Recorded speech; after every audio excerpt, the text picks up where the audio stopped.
Siyempre guys, dahil nandito na rin lang naman tayo sa kids zone, kailangan sulitin natin yung pagpunta dito.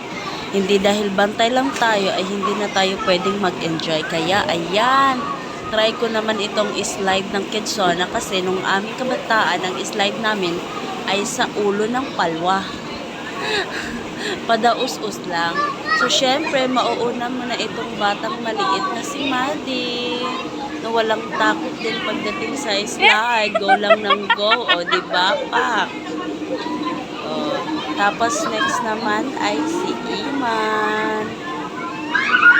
Tapos, syempre, the moment of truth. Pangatlo na ako, guys. Oh my God. Go, ate girl. Kaya mo yan. Dasal-dasal ka po dyan. Na walang mangyari sa'yo masama.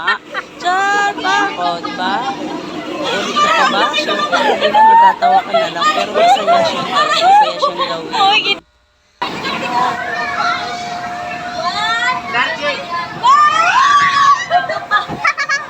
Okay.